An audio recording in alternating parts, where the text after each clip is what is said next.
We have 11 of our 1963 Good Sam grads who came today for Molly. We just celebrated our 50th reunion 2 weeks ago, and when it came to asking, does anybody want to come about Molly, I thought, oh, it's so close, and maybe financially, blah, blah, blah. I'm thinking all these dumb little things. And I no sooner got the email out until, oh, boy, we can't wait. And Molly's totally surprised because she was telling me, don't make a big deal of it, we just saw everybody.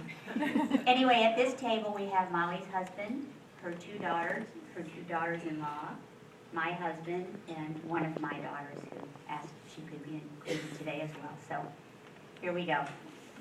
When I called to tell Molly that I had nominated her as a woman of compassion, her reply was complete silence. And then she said, really? And I said, yes, really. And she said, well, I don't know. I just don't think I'm that compassionate.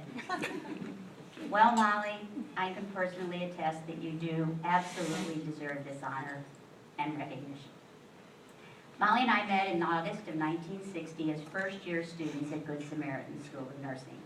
We were 17 years old, and we became immediate friends. Molly became the go-to girl for everybody, ready to help or listen no matter what the problem. Studies, boyfriends, homesickness, or hiding a classmate who came in having drunk too much from our house mother, Mother Ryan. After graduation, Molly worked in psychiatry at Good Sam for several years. From there, she became director of admissions at a local nursing home, where she gave great love and attention not only to the incoming residents, but also the families burdened by the decision to put their elderly loved ones into someone else's care.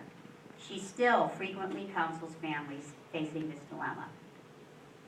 Her next employer was Vitas Hospice. All of us know what special people hospice caregivers are. This was a true vocation for Molly.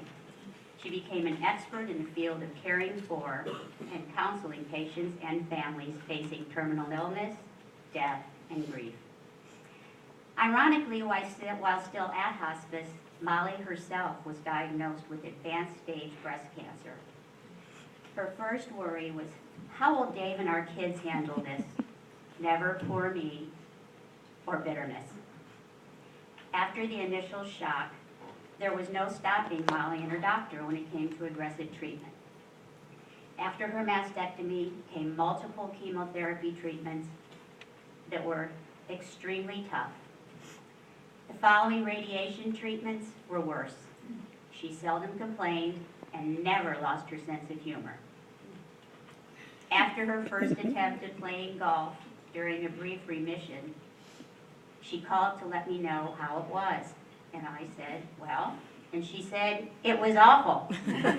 How the hell can I hit the ball when I don't know what's going to happen first, whether my wig will fly off or my prosthesis will fall off?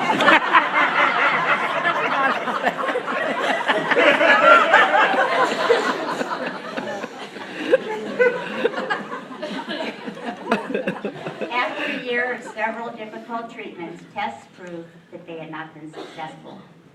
Molly's doctor then recommended a bone marrow transplant. Molly faced this life-threatening, grueling procedure head-on. She spent 31 days in the bone marrow unit. The recovery was long and the side effects too many to list, some still taking a toll. But God's grace and Molly's determination, here she is, almost 19 years later, still helping others struggle with not only breast cancer, but many other illnesses and challenges. Her oncologist will frequently even refer her to patients who need some extra support for a helping hand. 3 years ago, Molly suffered a setback when she received yet another frightening cancer diagnosis. She underwent another mastectomy and is still on long-term chemo. This hasn't stopped her from getting up early every day to make what I call her rounds. First to help her kids, see who she can get on the bus, then to visit with the girls at Kurds, and on many occasions, very frequently, stopping in a neighbor's to give an injection, to take a blood pressure or to feed their animals while they're out of town. Finally, when back home, she makes her daily phone calls to check on me and numerous other family and friends just to see how we're doing. And if we're not, she'll be the first one there to figure out what she's going to do about it. I'd like to close on a very personal note. How could I have known in 1960 that 53 years later, my new friend Molly and I would still be so close? We have our wonderful husbands, 10 children and 26 grandchildren between us, and have shared a lifetime of wonderful, beautiful memories. Molly, I will forever be grateful to you that through all these years, and especially during the 4 years that our daughter, your goddaughter Kathleen, valiantly fought but sadly lost her battle with melanoma, you shared with me your strength, wisdom, faith, hope, inspiration, patience, and love every single day, and sometimes in the middle of the night. You are truly a woman of compassion. Thank you, congratulations, and I love you.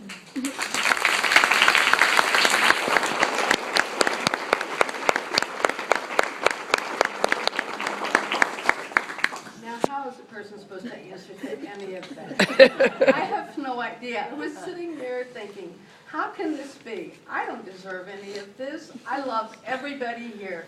I have my family, my friends, Mary Jo. We are all so fortunate with everything. I was grateful for my cancer, that it wasn't any of my kids, that I didn't have to deal with that. I had wonderful care.